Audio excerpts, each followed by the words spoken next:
Niños, buenas tardes. Hoy vamos a iniciar la parte de la guía que nos habla del Imperio Romano, la civilización romana como la conocemos en la actualidad. Para hablar de Roma, primero hay que entender que de Roma se habla dos partes de su fundación. Primero hablamos de una parte mitológica, que es donde nos habla de dos hermanos llamados Rómulo y Remo, y los cuales fueron alimentados por una loba y hizo que ellos hicieran toda esta parte mitológica, y parte de ellos fueron los fundadores de Roma. Conocemos a Rómulo como el primer fundador de la civilización romana y gracias a él surgió su nombre. Y hablamos ya de la parte que muchos historiadores nos plantean, y es cómo se fundó Roma. Se dice que parte del Imperio Romano viene de la civilización griega que conocemos, por ende vamos a ver en comunes muchos dioses entre griegos y romanos. También vamos a hablar de Roma en sus tres etapas. Primero hablamos de Roma monárquica. La Roma monárquica nos habla de una civilización romana donde la figura principal y más importante era el rey. Luego vamos a ver una Roma república. En la Roma república ya no existe la figura del rey, sino que pasamos a ver una figura muy importante que existe en la actualidad, que es el Senado. El Senado en Roma estaba conformado por los patricios. Vamos a ver en la guía que los patricios eran los ciudadanos romanos más ricos, eran los que tenían el poder de hacer las leyes. También vamos a ver los plebeyos, que eran aquellos más pobres dentro de la sociedad. Vamos a ver también la figura de los esclavos, que eran aquellos que no eran sujetos de derecho. Y vamos a hablar, entonces, estamos en la Roma monárquica, que era una Roma representada por un rey. Hablamos de la Roma república, que era la Roma representada por un senado donde ya no estaba la figura de un rey. Y luego hablamos de una Roma imperial. Esta Roma imperial es como la etapa más importante, o la etapa donde mayor fluidez y aportes a la humanidad tuvo Roma, y fue cuando empezó a ser dominada por un emperador. Este emperador hizo la unificación de varios territorios, que ya lo vamos a ver ahorita más adelante. Bueno, como les hablaba ahorita, la época de la Roma imperial, que fue la época como de mayor florecimiento de Roma, es donde vemos la figura de un emperador. Pero ¿quién era el emperador? El emperador era la persona más importante para Roma y era aquel que dominaba todos los territorios que conquistó. La época más importante de Roma nace con Julio César, que fue el primero en que consideró que había que darle derechos a esos plebeyos, que como vimos antes solo los derechos eran para los patricios, que eran como la clase alta.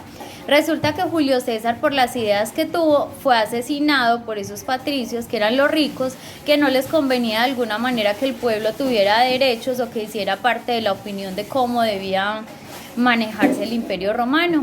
Entonces vemos un personaje muy importante también para Roma, que fue la figura de Alejandro Magno, que fue uno de los guerreros más importantes, de los cuales se tomó esa forma como de batallar y hizo que Roma conquistara todos esos territorios.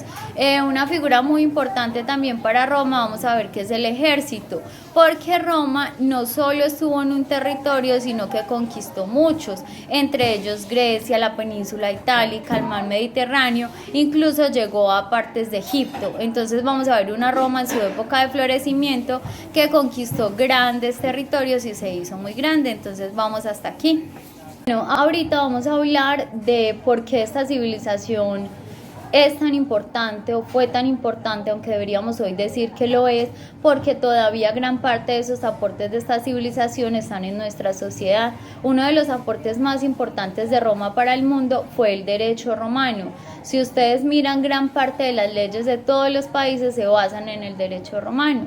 El derecho romano surgió, valga la redundancia, en Roma, donde decidieron establecer una serie de leyes y códigos para que todos los ciudadanos supieran cómo comportarse, supieran, por ejemplo, a la hora de hacer un negocio, qué leyes los favorecería, pedir permisos para viajar de un territorio a otro. Entonces, uno de los grandes aportes que tuvimos de Roma fue el derecho romano.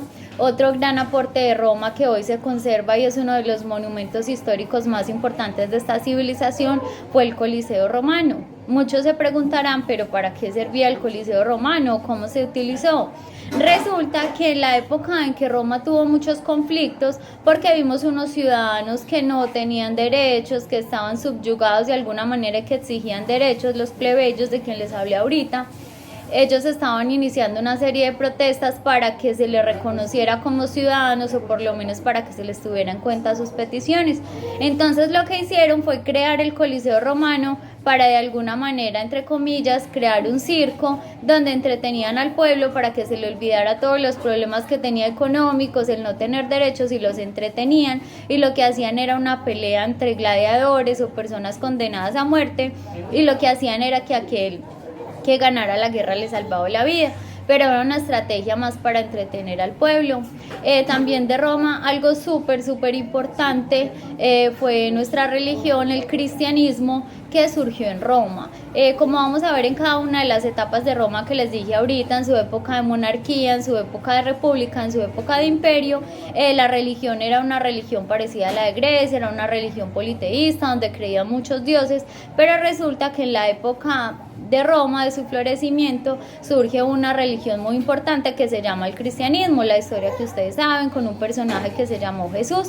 Resulta que esta religión se empezó a expandir de una manera tan grande que los romanos empezaron a seguir y asesinaron a Jesús porque vieron un riesgo en esta religión. Pero vamos a ver que al final de esta historia, los romanos terminan adoptando como su religión más importante el cristianismo después de perseguirla tanto tiempo. Entonces eso es uno de los aportes que nos deja esta civilización. Otro aporte muy importante es nuestro idioma, el idioma español. Resulta que el castellano, que venía de Europa, es una base del idioma que hablamos hoy. También el francés, el portugués son bases del idioma latín creado por los romanos. Entonces esta es como una pequeña introducción a este gran imperio que vamos a empezar a ver, de un imperio que, como les dije, dejó grandes aportes a la sociedad de hoy, como las leyes, como el idioma que hablamos, como nuestra religión principal. Entonces espero que empiecen muy animados con esta nueva guía que es la civilización romana. Cualquier duda está el profe Julio, estoy yo, entonces vamos a acompañarlos, vamos a iniciar la guía, vamos a desarrollar la parte de la lectura y espero que tengan en cuenta estos aspectos que les di hoy en los 3 videos. Muchas gracias.